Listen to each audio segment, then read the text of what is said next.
She was 18 years old and, in the eyes of the county, finally on her own.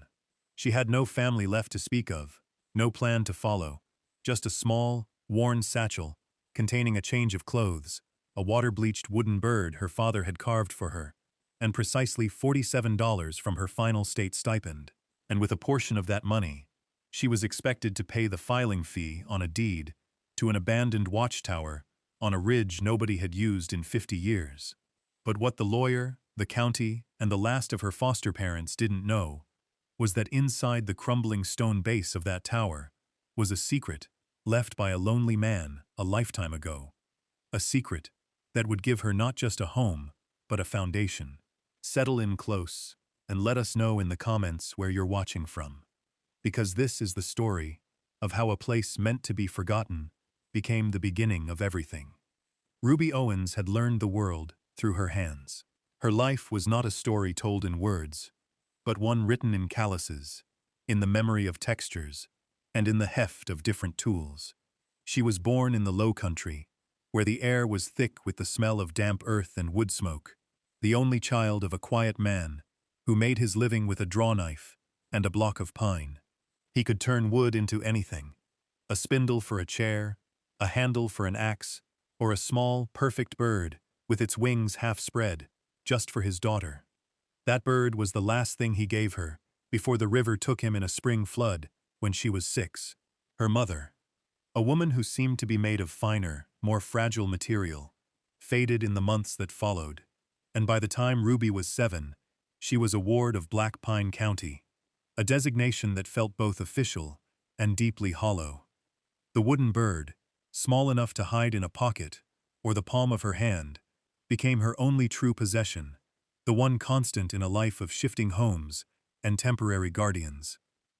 She was moved from a farmer's wife who needed another hand to shell peas, to a minister whose charity felt like a constant, low-grade fever of judgment, and finally, to a series of homes where she was simply a presence that earned a monthly check from the state.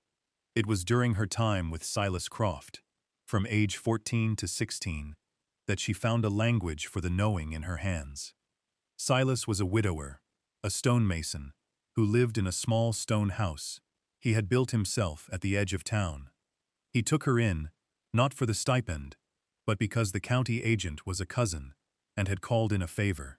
Silas was a man of few words, his face a roadmap of sun and time, his hands thick and scarred, but surprisingly gentle.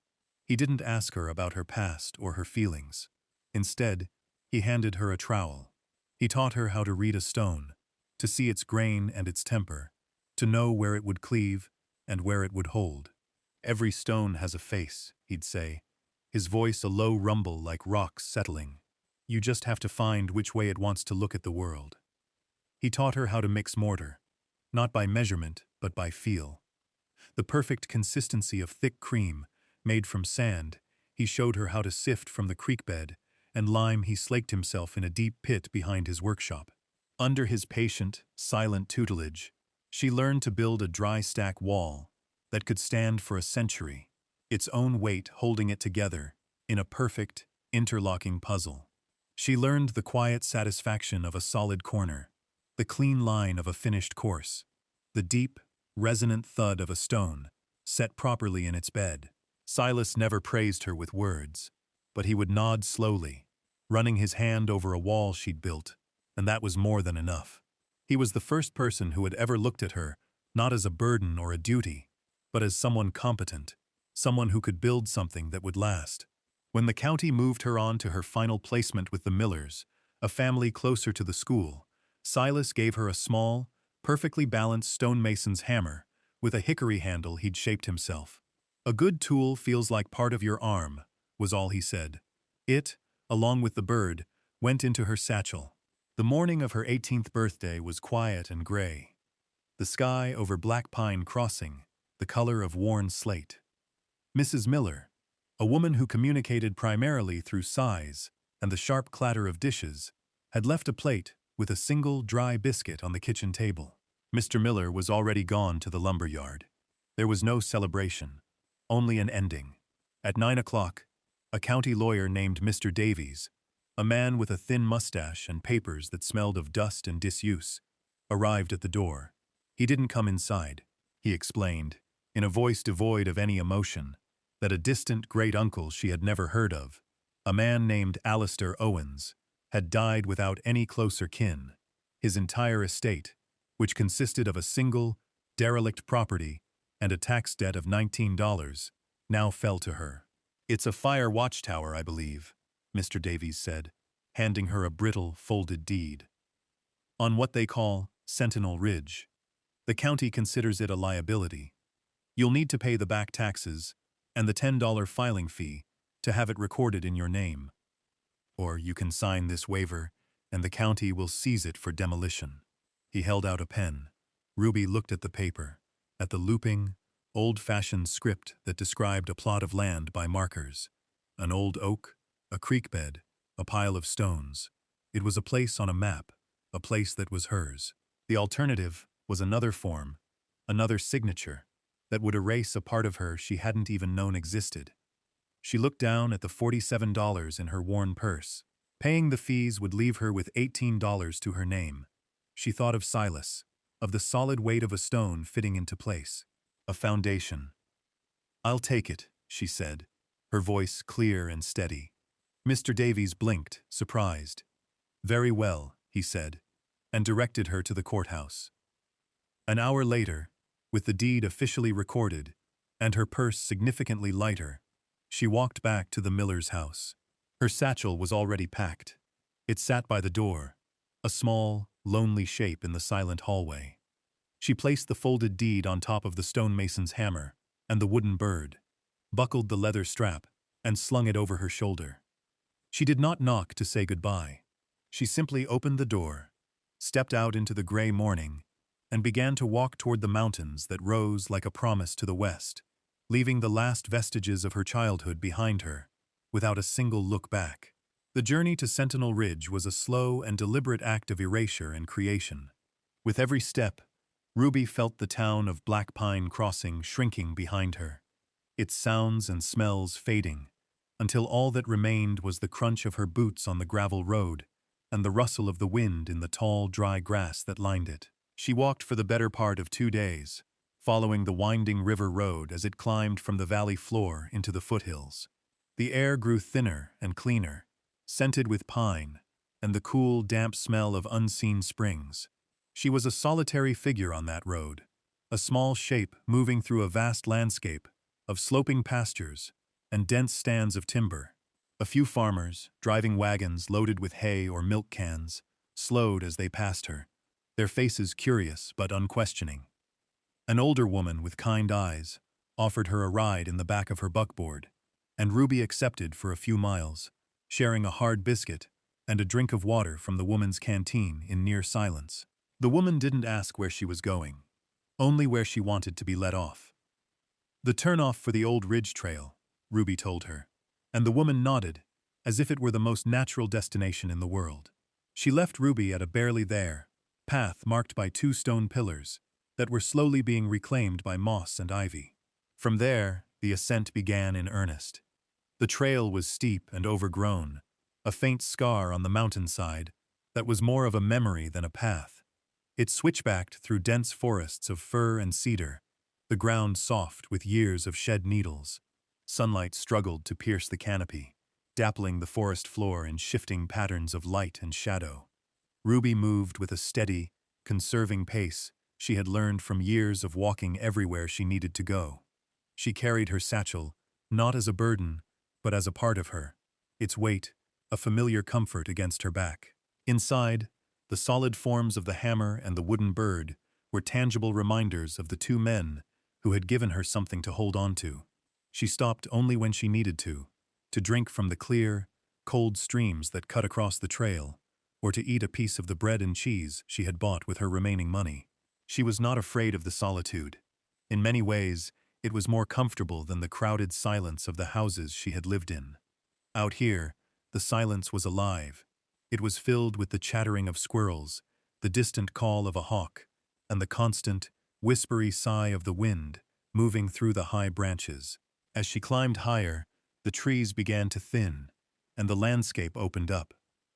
She could see the valley below, a patchwork of green and brown, the river, a silver ribbon snaking through it.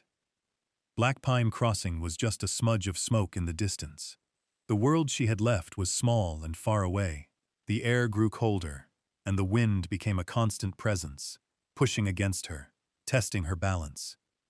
The trail became rockier, the earth giving way to shelves of granite and shale. She used her hands as much as her feet, pulling herself up over ledges, her fingers finding sure holds in the rough, weathered stone.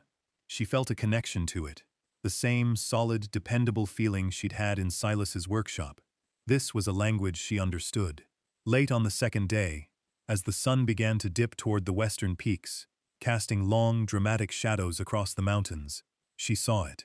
The trail rounded a final sharp bend, and there on the highest point of the ridge, silhouetted against the bruised purple and orange of the sunset, stood the Watchtower. It was exactly as the lawyer had described it, a ruin, and yet it was more than that. It was stark and beautiful, a lonely sentinel that had stood against the wind and weather for decades. It had endured, and as she stood there, tired, hungry, and with everything she owned on her back, she felt not despair, but a quiet, rising sense of purpose. She had reached her inheritance. The tower stood on a flat, wind-swept promontory at the very peak of the ridge.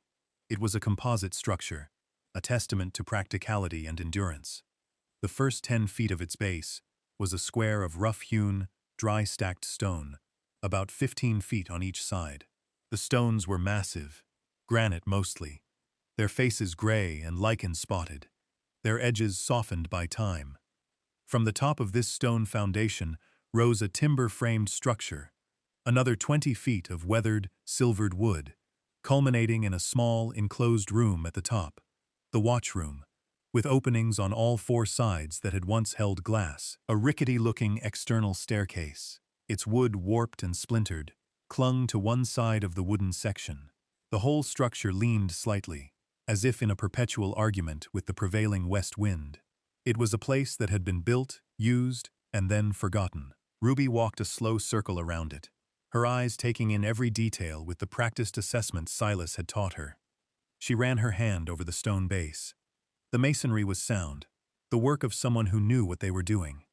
The stones were well chosen and interlocked with a craftsman's eye, using their own immense weight to create stability. A few were loose, and a section of the mortar cap at the top had crumbled away, allowing water to seep into the joints, but the foundation itself was solid. This was the tower's strength, its heart. The wooden structure above was in worse shape. The siding was riddled with holes from woodpeckers and rot. The staircase was a death trap. Several treads were missing entirely, and the railing had long since fallen away. The roof of the watchroom sagged in the middle, its shingles stripped away by the wind, leaving the rafters exposed like the ribs of a skeleton. Yet the main timbers, the thick, hand-hewn posts at the corners, looked straight and true. The man who built this, she thought, had built it to last. She found the doorway, a simple opening in the stone base. The heavy plank door had fallen from its iron hinges and lay half-buried in dirt and weeds. She dragged it aside and peered into the darkness within. The ground floor was a single, small room. It was cool and damp, smelling of wet earth and stone, and the faint, musky scent of animals that had taken shelter there. The floor was packed earth, and in the center was a circle of stones that had served as a fire pit. A crude ladder led up to a trapdoor in the wooden ceiling, providing access to the upper levels. Against one wall was a simple stone hearth, and a chimney that rose up through the structure. A few pieces of rusted metal, a bent pot, the head of a shovel, lay in a corner. It was empty, but it was shelter. It was a start. She dropped her satchel inside, the sound echoing slightly in the stone chamber. Then she turned her attention back to the sky. She wanted to see the view from the top, to understand the purpose of this place. The external staircase was out of the question, so she studied the timber framing. The large posts and crossbeams, weathered though they were, offered handholds and footholds. It would be a difficult climb, but it was possible. She began to ascend, her fingers gripping the rough, splintered wood, her boots finding purchase on the cross braces. The wind tugged at her clothes, a constant, insistent pressure. She climbed slowly, deliberately, testing each hold before putting her full weight on it. She was not reckless, she was careful. Her movements economical and precise. Halfway up, she paused, clinging to the side of the tower, and looked out. The world had expanded. She could see range after range of mountains stretching to the horizon, their peaks fading from deep blue to pale gray in the distance. The valley was a dark, shadowed cleft below, the river a thread of mercury. Finally, she pulled herself over the edge and onto the floor of the watchroom. The space was small, maybe 10 feet square, and open to the elements. The wind howled through the empty window frames. But the view was breathtaking. From here, you could see everything. A fire on any of the surrounding mountains would be visible for miles. A storm rolling in from the west would announce itself hours before it arrived. This was a place of seeing, a place of knowing. She stood there for a long time, her hands resting on the weathered sill of a window frame, and watched the last of the light fade from the sky. The wind sang its lonely song around her. Down below, in the stone room, was her satchel, with its hammer and its wooden bird. Here, at the top of a ruin, she had a vantage point. For the first time in her life, she owned a place in the world, a place with a foundation of stone and a view of forever. The first week was about survival and assessment.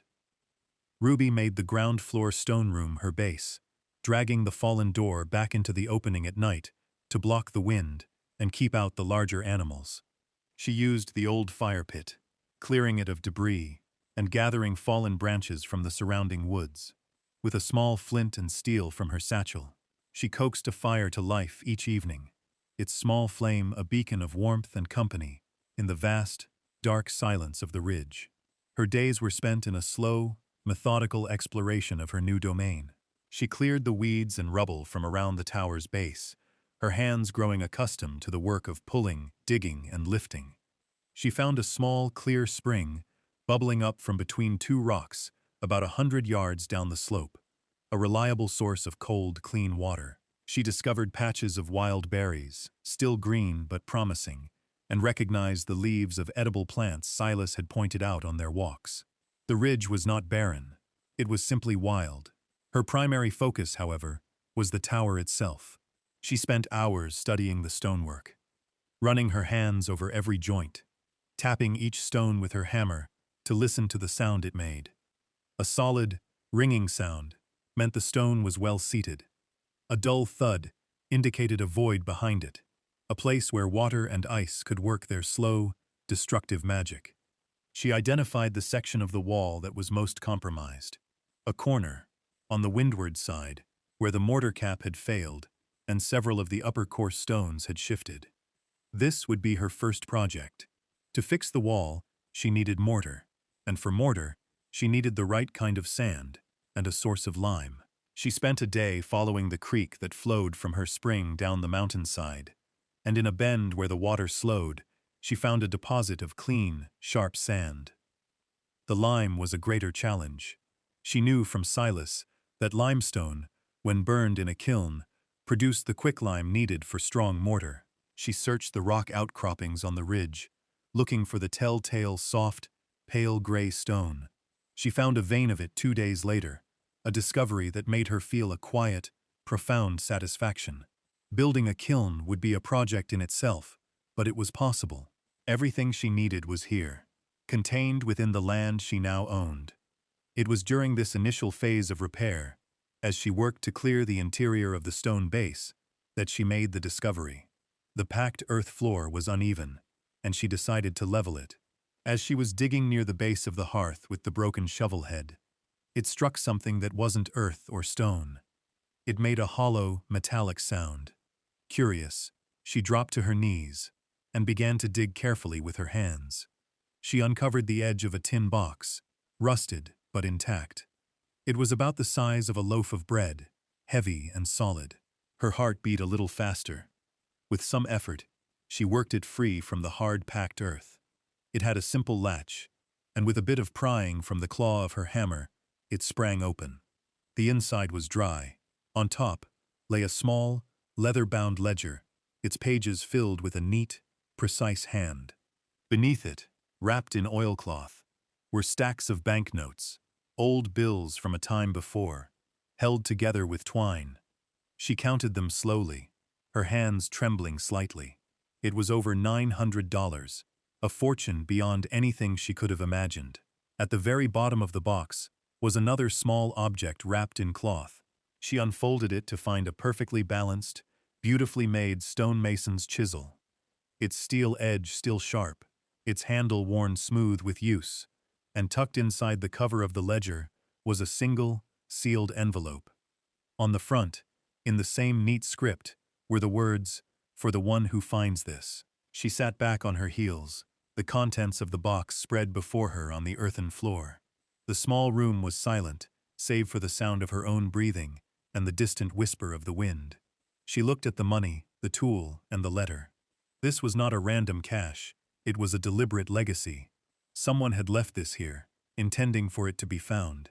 She picked up the envelope, her fingers tracing the unfamiliar name written in the return corner, Elias Vance.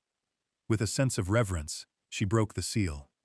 She lit a small candle she had in her satchel, and sat with her back against the cool stone wall. The letter from Elias Vance spread open in her lap. The flame flickered, casting dancing shadows around the small room as she began to read the careful, sloping handwriting. The words were plain and direct, filled with a quiet dignity that seemed to soak into the very paper they were written on. To whoever finds this, my name is Elias Vance. I was the keeper of this tower from the year 1888 until 1918. I built this place with my own hands, with stone I hauled from the quarry on the eastern slope, and timber I felled and milled myself. I came here after I lost my wife, Eleanor, and our boy Thomas, to the fever in the valley. The world down there had become too full of ghosts for me.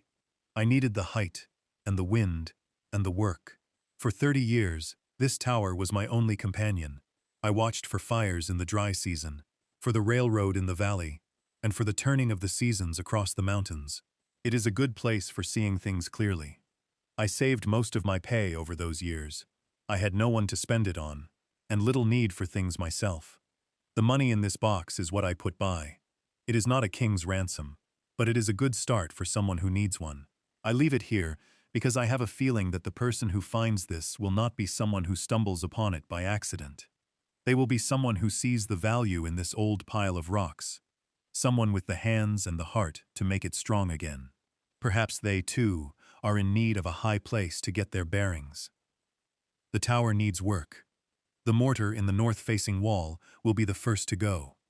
Use the sand from the creek bend, a quarter-mile down. It has the right grit. The limestone vein is on the west face of the ridge, below the 3 old pines. I built a small kiln there once. The foundations of it may still be found. The chisel in the box was my father's. He was a mason, and he taught me the trade. It is a good tool. A good tool, like a good life, has balance and a purpose. I hope it serves you well. I am an old man now, and my time watching is done. I am going down to the coast to see the ocean I have only ever read about. I do not know what will become of this place, but I leave this here in hope. The hope that someone who understands the good solitude and the strength of stone will find their way here. May this place be a foundation for you, as it was for me. Yours, Elias Vance. Ruby read the letter 3 times, the words settling deep inside her. This man, this stranger from another time, felt more familiar to her than any of the guardians she had ever lived with. He spoke her language, the language of stone, of work, of solitude. He knew about the sand in the creek and the limestone on the ridge. He had left not just money, but knowledge. He had left a map for her to follow. She looked at the chisel in her hand, its weight solid and reassuring. She thought of Silas's hammer in her satchel, tools from 2 men she had never met, and one she had, all of them builders. She carefully folded the letter and placed it back in the tin box, along with the money, which she rewrapped in its oilcloth. This was more than just a windfall. It was a trust. Elias Vance had left a legacy, and she was now its steward. The discovery changed everything. Before, she had been surviving, making do with what little she had. Now she could build. The money gave her means, but the letter gave her something far more important: a sense of connection, a feeling that she was not the first person to find refuge in this lonely place. She was part of a story that had begun long before she arrived. The next morning, she rose with the sun, a new determination settling in her bones.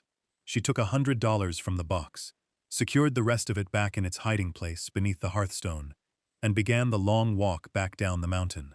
She was no longer just a girl who had been cast out. She was a woman with a purpose, with resources, and with a plan.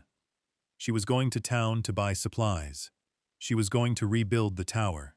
She was going to honor the hope of Elias Vance.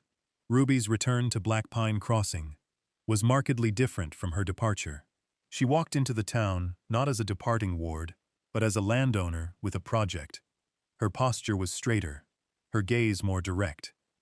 People who had barely noticed her before now saw a young woman with a quiet, unshakable purpose. Her first stop was the general store, a place that smelled of coffee beans, leather, and smoked bacon. She bought sacks of flour, beans, and salt, a new cast-iron skillet, a heavy wool blanket, and a good lantern with several tins of oil. The storekeeper, a man named Henderson, tallied her purchases with a curious eye, but asked no questions. Next, she went to the blacksmith's shop at the edge of town, the rhythmic clang of a hammer on an anvil guiding her there. The blacksmith, Mr. Abernathy, was a large man with soot on his face and kindness in his eyes. She showed him Silas's hammer and Elias Vance's chisel. "I need these dressed," she said, her voice steady, "and I need a good pry bar, a new shovel, and a set of wedges." Mr. Abernathy took the tools, his calloused thumb testing the edge of the chisel. "This is fine steel," he remarked, nodding his approval. "Belonged to a man who knew his work." He looked at her, then at the hammer. "You worked with Silas Croft." It wasn't a question. "Yes, sir." "He taught you well, I imagine. I'll have these ready for you by afternoon." He didn't ask what she was building, but when she returned, the tools were sharpened to a perfect edge, the new steel of the shovel and pry bar gleaming. Her last major purchase was a mule. She needed a way to haul her supplies and, eventually, the slaked lime for her mortar, up the steep trail. She found a man selling a steady-looking gray mule named Cinder. After a bit of quiet negotiation, she paid him a fair price. Loading her supplies onto Cinder's back, she began the journey, back up the ridge, a slow but determined caravan of one. The rebuilding began with the stone. Following Elias's directions, she found the remnants of his old kiln, a circle of fire-blackened stones, almost completely overgrown. She spent 2 days clearing the site and rebuilding the kiln, carefully stacking the stones to create a small, domed structure with a draw hole at the bottom. Then came the arduous work of quarrying the limestone.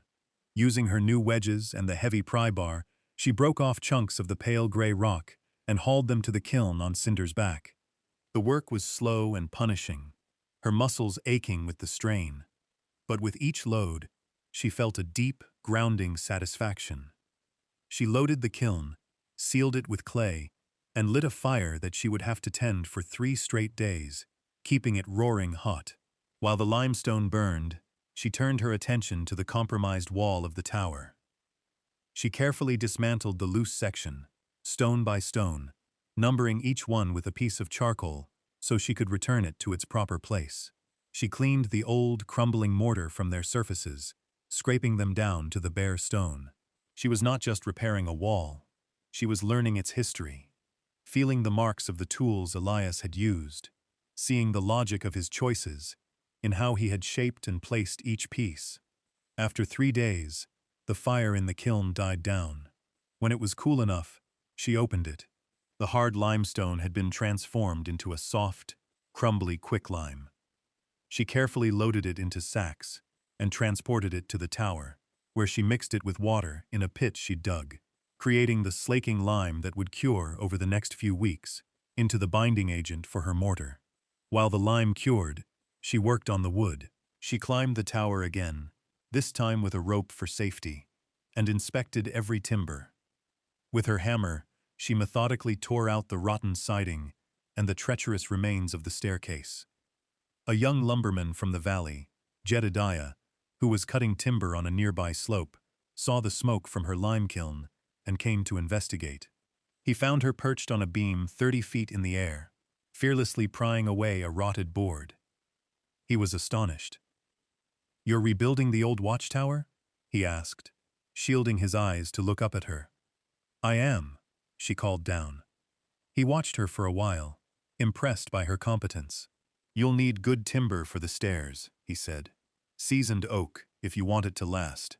The next day he returned with Cinder, his own mule in tow, dragging several long, perfectly straight oak beams he had milled himself. "From a tree that came down in a storm last winter," he said, refusing any payment. Good wood ought to be used for a good purpose. His was the first act of community, an unspoken acknowledgement of her work. The arrival of Jedediah and his gift of oak was a turning point. Before, Ruby's work had been a solitary act of will. Now, she was no longer entirely alone on her ridge. The community in the valley below, which had once been a distant abstraction, began to materialize, person by person, through small, practical acts of support. Word of the girl on Sentinel Ridge spread through Black Pine Crossing, carried by Jedediah and the farmers who saw the steady plume of smoke from her chimney. It became a quiet curiosity, a topic of conversation over fences and at the general store. A few weeks after Jedediah's visit, as Ruby was mixing her first batch of new mortar, a perfect creamy blend of the cured lime, the sharp creek sand, and clean spring water, she heard a voice call out. It was a woman, stout and capable-looking, who had made her way up the trail with a large basket. "I'm Martha Gable," she announced, her voice carrying on the wind. "My farm is the one at the base of the ridge. I saw you were working hard up here, and figured you might be tired of your own cooking." She opened her basket to reveal a fresh loaf of bread still warm from the oven, a crock of butter, a thick wedge of cheese, and 3 rosy apples. Ruby, whose diet had consisted mainly of beans and dried biscuits, was overcome with a gratitude so deep it left her speechless. She simply nodded, her throat tight. Mrs. Gable didn't wait for thanks. She just smiled, a genuine, crinkling smile. "You need anything? You just build a smoky fire. We'll see it down below." She became a regular visitor, bringing food once a week and news from the valley, her presence a warm and steady reassurance. The work on the tower continued, day by day, stone by stone. With her new mortar, Ruby began to reset the stones in the foundation wall. It was a slow, meditative process. Each stone had to be settled into a bed of fresh mortar, tapped gently into place with the wooden handle of her hammer, and checked with the spirit level she'd bought in town. She worked with the patient precision Silas had taught her, her movements becoming a familiar rhythm. Trowel, stone, tap, check. The wall rose, course by course, stronger and straighter than it had been in 50 years. Mr. Abernathy, the blacksmith, made the climb one afternoon, ostensibly to check on the tools he'd sold her. He inspected her stonework with a critical eye, running his hand over the smooth, clean joints. He grunted, a sound of profound approval. Silas would be proud of that, he said, which to Ruby felt like the highest possible praise. He stayed for an hour, showing her a better way to brace the new oak beams for the staircase, his practical advice worth more than a dozen hired hands. As the seasons turned from late summer to autumn, the tower was transformed. The stone base was solid and whole again. The new staircase, built from Jedediah's oak, was strong and safe, its treads wide and even. Ruby moved her sleeping quarters from the damp ground floor to the small room on the second level, which she had repaired and sealed against the wind. The top watchroom was her final project.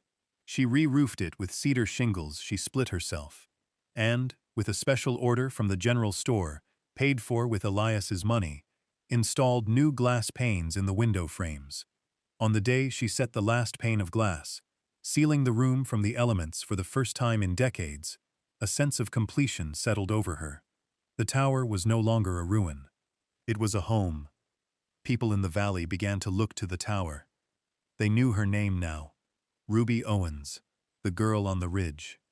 When a sudden, violent thunderstorm rolled in from the west, it was the light from Ruby's lantern in the watchroom window, visible for miles, that gave a group of lost hunters their bearing and guided them home. The tower had reclaimed its purpose. It was a sentinel once more, and she was its keeper. The small rituals of her life took root. She rose with the sun, her first act to climb to the watchroom and survey the vast expanse of mountains and sky. She tended a small garden she'd cultivated in a sunny patch of cleared ground. Cinder, the mule, became her steady companion.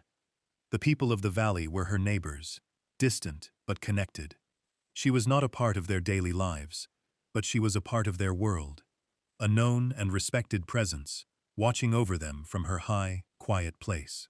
One evening in early winter, as the first snows began to dust the highest peaks, Ruby sat in the finished watchroom.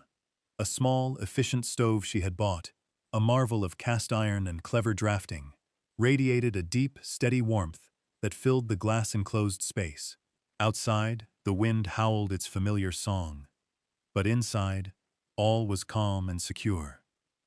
The light from her lantern cast a warm, golden glow, a tiny star of warmth and safety on the dark, cold ridge. She had made a home from a ruin, a sanctuary from a place of abandonment. She held in her left hand the small wooden bird her father had carved, its surface worn to a smooth, soft patina by years of her own touch. It was a relic of a love she could barely remember, a fragile link to a life that had been taken from her. In her right hand, she held the chisel left by Elias Vance. It was heavy and solid, its steel cool against her skin, its wooden handle shaped by the grip of another builder, another lonely soul who had found his purpose in this same place. She had used it to shape the stones of her new life, and it felt as much a part of her as Silas's hammer did. She looked around the small room. The walls were lined with shelves she had built, holding her few books, jars of preserved berries, and the tools of her trade. The leather-bound ledger from Elias's tin box lay on a small table, its pages a record of a life lived in parallel to her own. She had brought her father's bird here and placed it on the windowsill, where it seemed to be looking out over the vast landscape. Beside it, she would place Elias's chisel, two objects from two men who had provided for her in their own ways, one with a memory of love, the other with the tools for a future. They were strangers to each other, bound together only by her. Looking out the window, she could see the scattered lights of the farmhouses in the valley below, small and distant. She knew who lived in many of them now: the Gables, the Abernathy's, Jedediah's family. They were her community, a quiet network of care, woven from practical kindness. They had not offered her pity or charity. They had offered her bread and lumber and the sharpening of a tool. They had recognized the work of her hands and respected it. They had let her belong. The lawyer, Mr. Davies, had called this place a liability. The county had seen it as something to be demolished. Her last guardians had seen her departure as a problem solved. They had all looked at her, and at this tower, and seen only what was broken, what was missing. They had not seen the solid foundation, the true timbers, the potential for a home. But Silas had seen it. Elias had trusted it, and she had built it. Ruby Owens was 18 years old and had been cast out with nothing but a forgotten deed and a few dollars to her name. She had spent it all on a pile of rocks on a lonely mountain. It was the best investment she had ever made. This story, like Ruby's tower, is built on the idea that what is discarded can become a cornerstone. If her journey from abandonment to belonging has resonated with you, please consider subscribing for more tales of resilience and renewal.